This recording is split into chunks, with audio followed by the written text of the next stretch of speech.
अस्सलाम वालेकुम। किसी ज़माने की बात है, किसी गांव में एक बुज़ुर्ग रहा करते थे और वो बुज़ुर्ग एक दिन किसी सफ़र पर जा रहे थे, अकेले जा रहे थे और वो पुराना दौर था और उस वक़्त ऐसी सड़कें और हाईवेज़ वग़ैरह नहीं हुआ करते थे, गाड़ियाँ नहीं होती थी, लोग पैदल सफ़र किया करते थे और जंगलात से होकर गुज़रना पड़ता था। तो वो बुज़ुर्ग भी जंगल से होकर के गुज़र रहे थे। तो वहाँ से जाते-जाते उनकी नज़र एक जानवर पर पड़ी, जो कि बिल्कुल अपाहिज था। ना उसका हाथ था, ना पैर था, सिर्फ उसके जिस्म पर उसका सर था और वो जिंदा था। ना वो चल फिर सकता था, ना कहीं आ जा सकता था, ना शिकार कर सकता था, ना कुछ कर सकता था। सिर्फ अपनी जगह पर पड़ा हुआ था और वो जिंदा था। उन बुजुर्ग ने देखा और उनको देखकर बड़ी हैरत हुई उस जानवर को देखकर। उन्होंने दिल में सोचा कि या अल्लाह, तेरी कैसी कुदरत है कि ये जानवर ना हिल सकता है, ना कहीं आ जा सकता है, ना अपने लिए शिकार कर सकता है, लेकिन फिर भी जिंदा है। इसका मतलब इसके रिस्क का इंतजाम तू कहीं ना कहीं से कर रहा है। तो उन बुजुर्ग ने सोचा कि छुप कर आज मैं देखता हूं कि ये खाना वगैरह कैसे खा रहा है और ये जिंदा कैसे है। तो वो बुजुर्ग जो थे वो दरख्त के ऊपर जाकर छुप गए और देखने लगे। कुछ देर बाद क्या देखते हैं कि एक शेर वहां पर आता है, बब्बर शेर बड़ा वाला, और उसने एक हिरन का शिकार किया हुआ है और अपने उस शिकार को लेकर के वो आता है और उसी जानवर के पास, जो अपाहिज जानवर जो पड़ा हुआ था वहां पर, उसी जानवर के पास बैठकर अपने शिकार को वो खाने लग जाता है।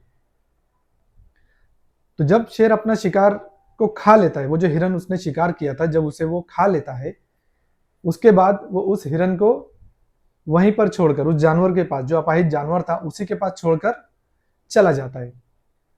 और शेर के जाने के बाद वो जो जानवर था, वो जो बचा हुआ हिरन का जो टुकड़ा था, जो हिस्सा बच गया था हिरन का, उसे खाने लग जाता है।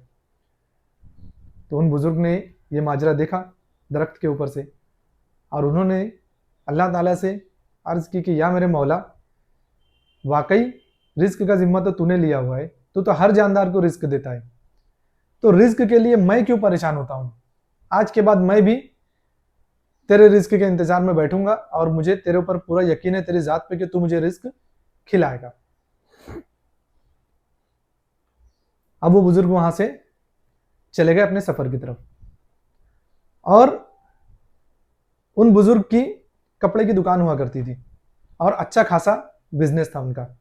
तो जब उन्होंने जंगल में ये माजरा देखा तो आकर के अपनी दुकान वगैरह सब बंद कर दी कि अब मेहनत करने की कोई ज़रूरत नहीं है, अल्लाह ताला रिस्क का जिम्मा लिया हुआ है और वो मुझे रिस्क खिलाएगा। वो जब एक अपाहिज जानवर को खिला सकता है जो ना कहीं आ सकता है ना जा सकता है, जब अल्लाह ताला उस अपाहिज जानवर को रिस्क देने पर, खिलाने पिलाने पर कादिर है, तो वो मुझे भी खिलाएगा।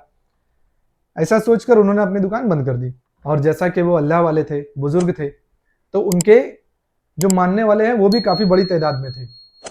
उनके पैरोकार जो थे वो काफ़ी बड़ी तादाद में उस एरिया में रहा करते थे। तो जब ये खबर फैली कि फलां बुजुर्ग ने दुकान वगैरह बंद कर दी है और ऐसा ऐसा माजरा है और अल्लाह ताला रिस्क देने वाला है, तो उनकी पैरवी में जो बाकी लोग जो उनके मानने वाले थे उन बुजुर्ग के, उन्होंने भी अपनी दुकानें बंद कर दी। सब लोग अपनी अपनी दुकान बंद करके बैठ गए कि अल्लाह ताला रिस्क जब उस जानवर को, अपाहिज जानवर को दे सकता है, तो अल्लाह ताला हमको भी रिस्क देगा। सब बैठ गए। अब कुछ दिनों बाद ये खबर फैलते फैलते पूरे शहर में फैल गई और उसके आस पड़ोस के शहर में भी वो खबर फैल गई कि फलानी के फला बुजुर्ग हैं जिन्होंने ऐसा ऐसा किया हुआ है और दुकानें वगैरह लोगों ने अपनी बंद कर दी हैं। पड़ोस के एक शहर में एक दूसरे बुजुर्ग रहा करते थे, वो भी अल्लाह वाले थे। जब उन तक ये खबर पहुंची तो वो इस शहर में आए, इन बुजुर्ग, पहले वाले बुजुर्ग के बाद जिन्होंने अपनी दुकान बंद कर दी थी, उनके पास वो आए और आने के बाद में उनसे मुलाकात की और हालचाल दरियाफ्त फरमाया। उसके बाद में जो है उनसे माजरा दरियाफ्त किया कि क्या बात है, आपने दुकान वगैरह बंद करके, और आपके जितने मानने वाले थे, मुरीद जो थे आपके, उन्होंने भी सारों ने बंद करके बैठ गए, क्या बात हो गई। तो जो बुजुर्ग थे पहले वाले, उन्होंने सारा माजरा, उन्हें जंगल का जो किस्सा था वो पूरा बताया कि ऐसा ऐसा हुआ, अल्लाह ताला की ज़ात पर हमने भरोसा किया, अल्लाह ताला रिस्क पहुंचाएगा, इसलिए हमने दुकानें वगैरह बंद कर दी। तो जो दूसरे जो बुजुर्ग थे, जो दूसरे शहर से यहाँ पर आए हुए थे, कुछ देर वो खामोश रहे और उसके बाद उन्होंने पहले वाले बुजुर्ग से फरमाया कि अय अल्लाह के बंदे, आपने उस अपाहिज जानवर को तो देख लिया जो ना हिल सकता था, ना कहीं जा सकता था, ना अपने हाथ से खा सकता था, लेकिन अल्लाह ताला ने उसको रिस्क दिया, ठीक है, आपने ये चीज देखी। लेकिन क्या आपने शेर पर भी गौर किया कि अल्लाह ताला ने उस अपाहिज जानवर की रोजी का इंतजाम किसके जरिए से किया? अगर वो शेर नहीं होता तो उस अपाहिज जानवर को अनाज कहां से मिलता या उसकी खुराक का इंतजाम कैसे होता? तो उन्होंने, जो बुजुर्ग थे, उन्होंने पहले वाले बुजुर्ग से फरमाया कि आप वो अपाहिज जानवर क्यों बन रहे हो? आप शेर बन के क्यों नहीं जीते? अल्लाह ताला ने आपको जो मामला वहां पर दिखाया उसमें दो सीख थी। एक तो ये था कि वो अपाहिज जानवर था, दूसरा वो शेर था। तो आपने वो अपाहिज जानवर बनना क्यों गवारा किया, शेर बनना गवारा क्यों नहीं किया कि आपकी जात से कई लोगों को अल्लाह ताला रोजी दे और आपकी जात से कई लोगों को फायदा पहुंचाए। और आपकी देखी देखा कई लोगों ने, जो आपके मुरीदीन हैं, उन्होंने भी अपनी दुकानें बंद कर दी है, बाजार ठंडा पड़ा हुआ है, जो बिजनेस है वो मंदा हो गया है और कई लोगों के घर में फाके की नौबत आ गई है। तो अपाहिज जानवर बनने की बजाय आप शेर बने और दूसरों की रोजी का इंतजाम करें।